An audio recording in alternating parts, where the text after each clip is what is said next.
So, WEEDY is your clue to remembering the target groups, and we need to study each of these target groups and consider the opportunities, provision and esteem in place for them in terms of mass participation and sporting excellence.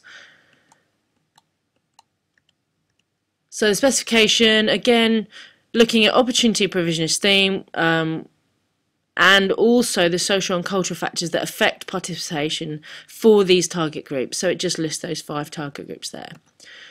Now, we've already established that mass participation and sporting excellence opportunities should be equally available to everyone in the UK.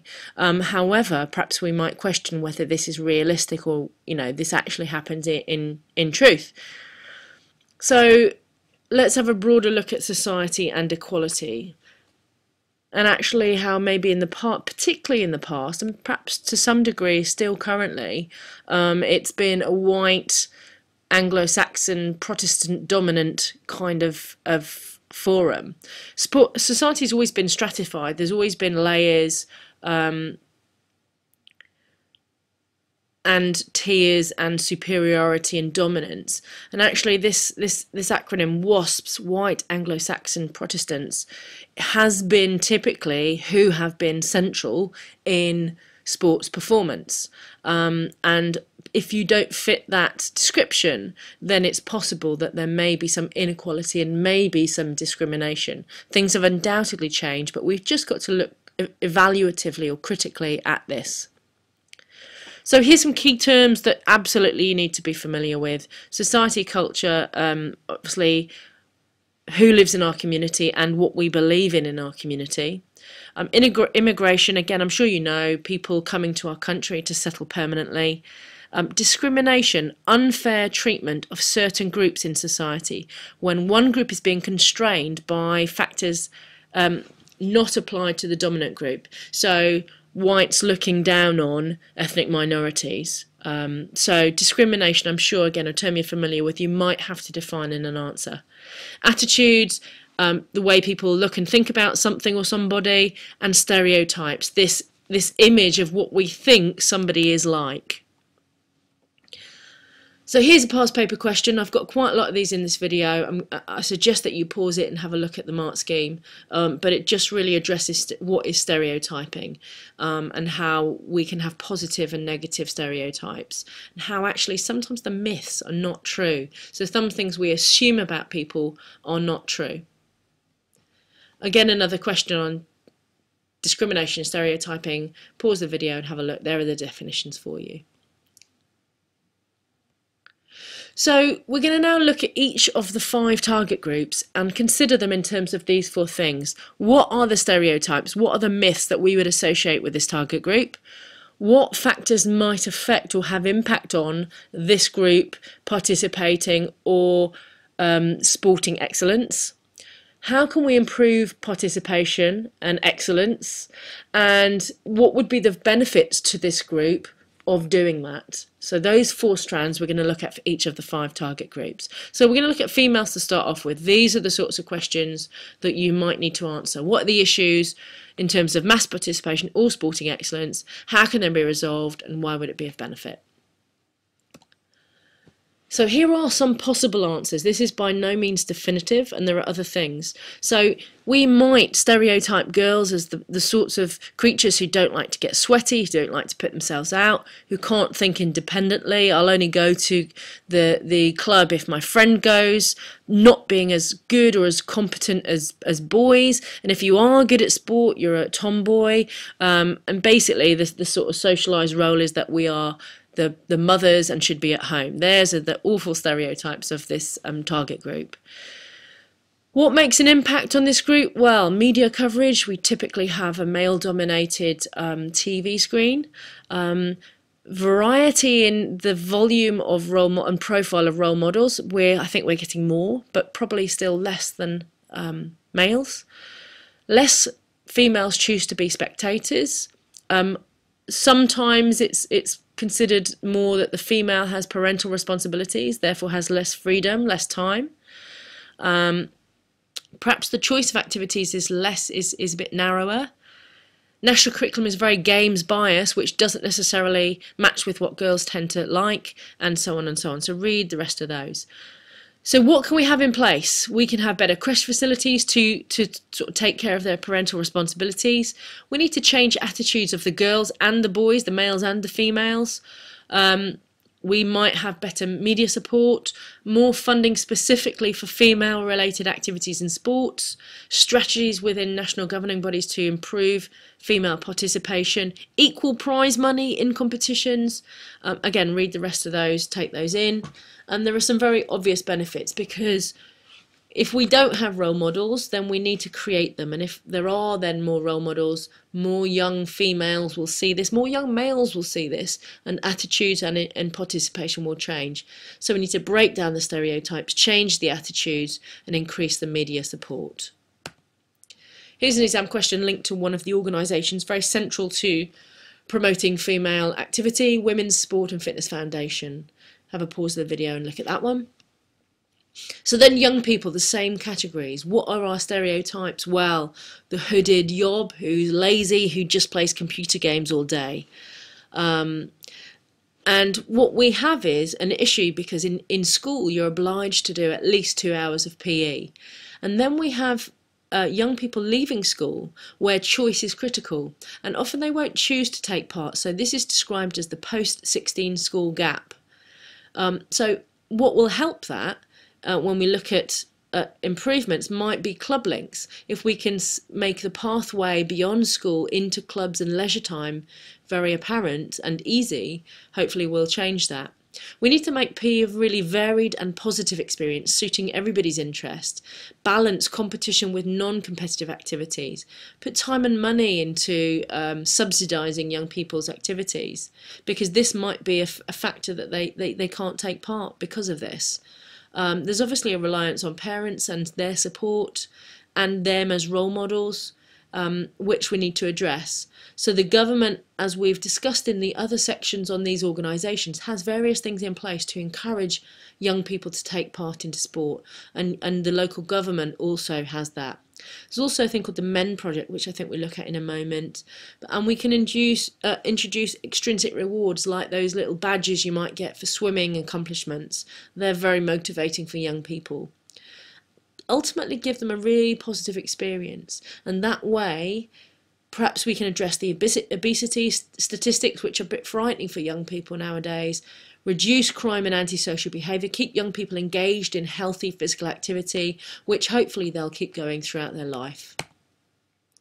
Here's the local authorities of Brighton and Hove Council site showing how things like skate parks are being promoted. We're recognising that that's what people, some young people love. So why not? Let's promote that involvement. And this is the MEND project, which I mentioned earlier, which is basically trying to address young people's exercise and nutrition issues, and it's geared a little bit more towards young people who are overweight. Looking at the elderly then, same sort of thing, the stereotype. They're incompetent, weak, feeble, sleep all the time, have no interest in activity. It might be they're limited by the fact they've got restricted income at this stage. Transport might be an issue. How many, elderly or older role models do we have on the TV screen? They might physically be a little bit more limited. There might not be coaches who are trained to respond and deal with and know how older people might feel. So lots of stuff there that might influence participation and excellence. So let's make sure that the activities on hand are those that are interesting to them. Provide older clubs, so 50+ clubs. A lot of leisure centres do this. Do our clubs have veteran teams or older age category teams? And again, there must be national governing body strategies to increase participation. Have age-related competitive categories. So a lot of sports do this. Train the coaches to be more suited to coping with older people, and subsidise payments, so make things cheaper for them. And then we get more independent, more emotionally healthy people who are able to be more functional, not need care, be able to live at home longer and live longer. We are living longer. Let's make ourselves physically and emotionally healthy. Avoid diseases that can affect us in later life. Avoid these conditions that we've already learned about. And enjoy the fact that we might have been sports people. We can still be sports people. Here's an exam question linked to the elderly people. I think there are actually a couple. So pause the video and have a look at those. Similarly, this one is also elderly people. Again, pause and have a look at those. A third actually also. So, disabled people, mass participation. Now, we do make assumptions that disabled people are those in wheelchairs, but disability is incredibly broad. It could be other kinds of conditions.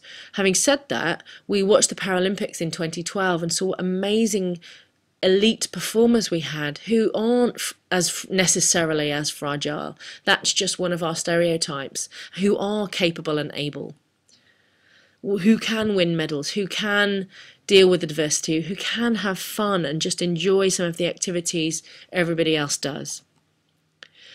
The trouble is we tend to look at disability as a medical issue where it's a problem, rather than a social issue which we can work with and provide for.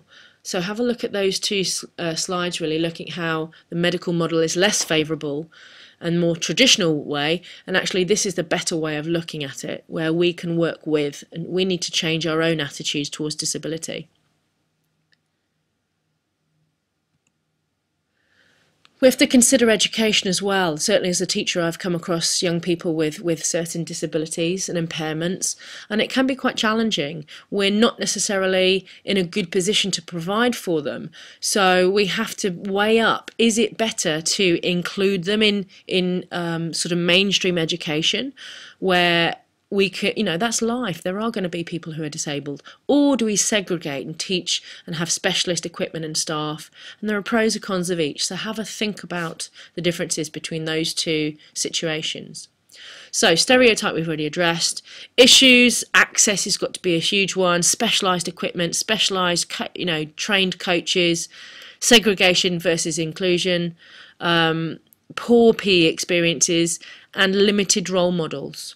So what can we do? We can try to look at it socially. We can make better provision. Disability Sport England is an organisation which gives advice to coaches on how to respond and how to support. We've seen the Paralympics. Let's use that legacy and build on that. Let's get more positive images in the media, more role models, more investment, more competition. And from that, the esteem of these young people and, all ages would be promoted. They can be more independent. They can enjoy the sport in the same way everybody else does. Here's the local authority, so Brighton and Hove Council's disability page. Have a look at that. And here are a couple of the key organisations linked to disability, the English Federation of Disability Sport and Disability Sport England. Look at those websites. Here's an example of athletics, the national governing body for athletics, promoting disability sport up to elite level and what's in place for them. Again, another mark scheme about disability. Pause the video and have a look at these. There's a couple of slides for that, so take your time and take in that information. Ethnic minorities then, so stereotypes, Asian people can play badminton, nobody else can, Muslims can't do sport at all, black people are good at basketball and sprinting, white people can, do skiing. So Britain is very much multicultural nowadays, and sometimes perhaps we steer young people into certain sports based on their ethnic background. We need a broader media coverage of all sorts of ethnic minorities performing in all sorts of sports. So again, national campaigns, national governing body campaigns, positive discrimination, positive media coverage.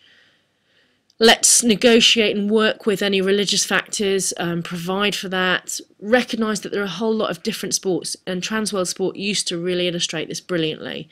And we can cut down on the terrible racism we typically see in things like football still in today's world. It shouldn't be such a social issue between us. Everybody should have the same access. We need to change this stereotype. So again, there's a mark scheme for you to have a look at. So I've literally run out of time, so I'm just going to scoot through the last 3 slides, looking at socioeconomic background and how much money you might have and how that can inhibit you, finishing with a mark scheme to show the sorts of factors that can be limiting.